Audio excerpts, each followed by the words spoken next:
नमस्कार। आज मैं आपको एक ऐसे चैंपियन की कहानी सुनाने आई हूँ जो कभी पोडियम पर खड़ा नहीं हुआ, पर उसने जिंदगी की सबसे बड़ी लड़ाई जीती है। हम अक्सर ये कहते हैं कि हर कामयाब मर्द के पीछे एक औरत का हाथ होता है, पर आज वक्त कहने का है कि हर कामयाब औरत के पीछे एक ऐसे मर्द का हाथ हो सकता है जो अपने सपनों को सिर्फ इसलिए कुर्बान कर देता है क्योंकि वो अपनी पत्नी की आंखों में आंसू नहीं देख सकता। नमस्कार, मैं शिल्पा आज आपके लिए एक बहुत ही अनोखी कहानी लेके आई हूँ जो है समीर और अनन्या की। समीर का एक ही जुनून था, फुटबॉल, और जब वो मैदान में निकलता तो लोगों को उसमें एक अलग ही सितारा नजर आता था। उसका अपना सपना था देश के लिए खेलना, पर वहीं उसकी पत्नी अनन्या एक बेहतरीन बॉक्सर थी जो शादी के बाद भी घर की जिम्मेदारियों और समाज के दबाव में अपने ग्लव्स को टांग चुकी थी। एक शाम समीर ने अनन्या को अपने पुराने बॉक्सिंग क्लिप्स देखते हुए देखा।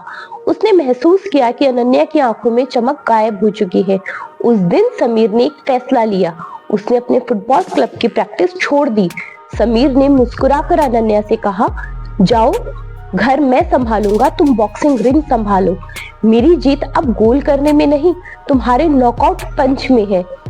अगले कुछ महीने समीर ने पूरा घर संभाला।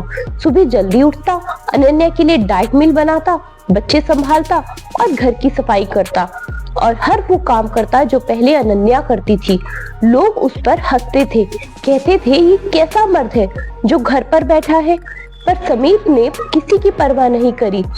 वो थकता था पर अनन्या की मेहनत देखकर अपनी थकान भूल जाता था। फाइनल्स का दिन आ गया। अनन्या ने गोल्ड मेडल जीता।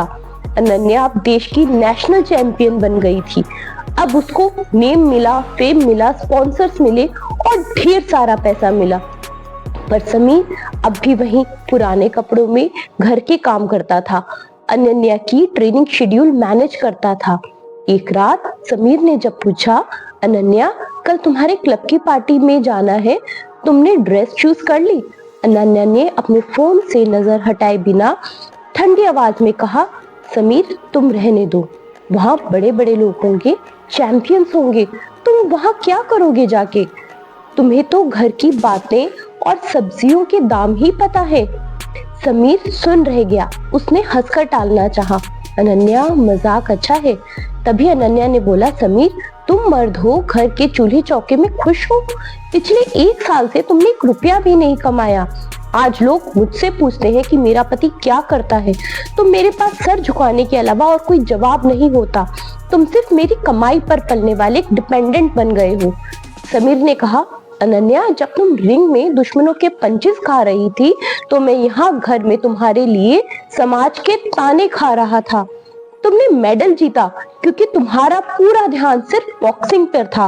पता था कि तुम्हारे लिए रिश्तों की कीमत सिर्फ बैंक में बैलेंस से तय होती है। लेकिन अनन्या फिर भी नहीं रुकी। उसने खड़े होकर कहा, मजाक नहीं है समीर, रियलिटी ये है पिछले 1 साल से तुमने क्या किया है। 1 रुपया भी नहीं कमा पाए तुम सिर्फ घर बैठे हो और मेरी कमाई पर पल रहे हो। आज मैं जहां हूं अपनी मेहनत से हूं। तुम्हारा क्या कंट्रीब्यूशन है? खाना बनाना, वो तो कोई नौकर भी कर लेता। दोस्तों, ये कहानी सिर्फ समीर और अनन्या की कहानी नहीं है, ये उस रिश्ते की कहानी है जहाँ पे एक इंसान दूसरे इंसान को सीढ़ी बनाता है। इससे हमें 3 सबक मिलते हैं। एक, सैक्रिफाइस कोई कमजोरी नहीं, वो एक ताकत है। चाहे वो लड़का हो या लड़की, कोई अपना करियर या अपना शौक पीछे छोड़कर आगे बढ़ता है तो वो इसलिए नहीं कि उसके पास हुनर नहीं है, सिर्फ इसलिए क्योंकि उसके पास इतना बड़ा दिल है कि वो अपनी जीत से ज्यादा आपकी खुशी से प्यार करता है। सेकंड, फिनेंसेस से इंसान को मत मापिए। पैसा कमाने एक स्किल हो सकती है, पर घर संभालना, किसी के सपनों को सींचना एक सैक्रिफाइस। जो इंसान 1 रुपया नहीं कमा पा रहा, हो सकता है ये वही बुनियाद है जिस पे आपकी कामयाबी का महल खड़ा हो। बुनियाद दिखती नहीं, पर पूरा बोझ वही उठाती है। थर्ड, नीचा दिखाना एक हार की निशानी होती है। जब आप सक्सेस पाने के बाद अपने साथी को नीचा दिखाते हैं तो आप उस वक्त चैंपियन नहीं रहते, बल्कि आप इंसानियत की रेस में बहुत पीछे हो जाते हैं। असली सक्सेस वही है जो आपको विनम्र बनाए, घमंडी नहीं। धन्यवाद।